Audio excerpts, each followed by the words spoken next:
এই মুহূর্তে শিক্ষক, সরকারি কর্মচারী এবং পেনশনারদের জন্য উঠে এসেছে ডিএ নিয়ে একটি অত্যন্ত গুরুত্বপূর্ণ আপডেট। এবার পুজোর আগেই ৩% ডিএ বাড়ছে সরকারি কর্মচারীদের, সঙ্গে মিলবে এরিয়ারও। হ্যাঁ বন্ধুরা, একদমই ঠিক শুনেছেন। সম্পূর্ণ বিষয়টি আলোচনা করব এই ভিডিওর মাধ্যমে, তাই ভিডিওটি স্কিপ না করে শুরু থেকে শেষ পর্যন্ত অবশ্যই দেখুন এবং চ্যানেলে নতুন হলে চ্যানেলটিকে সাবস্ক্রাইব করে বেল আইকনটি বাজিয়ে অল নোটিফিকেশন অন করে দিন এই ধরনের ডিএ সম্পর্কিত লেটেস্ট আপডেটগুলি সবার আগে পেতে। এবার দুর্গাপুজোর আগেই ডিএ নিয়ে বিরাট সুখবর। ৩% ডিএ বা মহার্ঘ ভাতা মিলতে পারে এবার সরকারি কর্মচারীদের। সব কিছুই যদি ঠিকঠাক থাকে তবে আগামী সেপ্টেম্বরেই মিলবে সরকারি কর্মচারী এবং পেনশনারদের ডিএ এবং এরিয়ার। হ্যাঁ বন্ধুরা, দুর্গাপুজোর আগেই ডিএ নিয়ে বিরাট সুখবর। ৩% ডিএ বা মহার্ঘ ভাতা মিলতে পারে এবার কেন্দ্রীয় সরকারি কর্মচারীদের।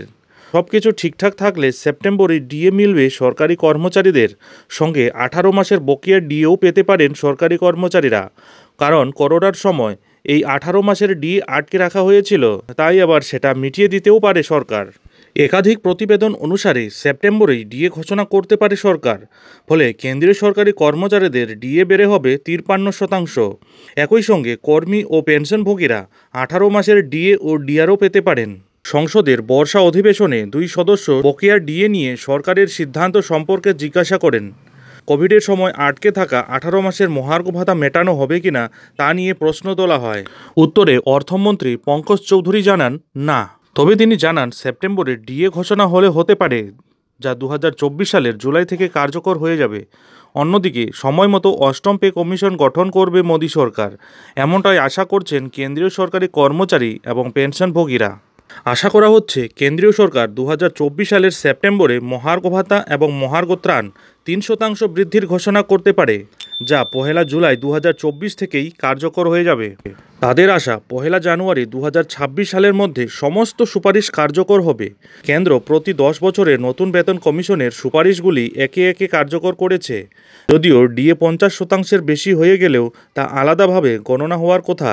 অষ্টম বেতন কমিশনের আওতায় তা আসতে পারে। আপনারা সকলেই জানেন, এমনিতে প্রতিবার ডিএ এবং ডিআর বাড়ানো হয় বছরে 2 বার করে। প্রথমটি বাড়ানো হয় জানুয়ারি মাসে এবং দ্বিতীয়টি জুলাই মাসে তা কার্যকর করা হয়। 2024 সালের মার্চ মাসে কেন্দ্রীয় সরকার 4% ডিএ বাড়িয়েছিল। ফলে বর্তমানে কেন্দ্রীয় সরকারি কর্মচারীরা 50% করে ডিএ পাচ্ছেন। এবার দুর্গাপুজোর আগে যে 3% ডিএ বৃদ্ধির কথা রয়েছে, আদৌ যদি সেই ডিএ বৃদ্ধি পায় তবে কেন্দ্রীয় সরকারি কর্মচারীরা আরও 3% করে বেশি, অর্থাৎ 53% করে ডিএ পাবেন।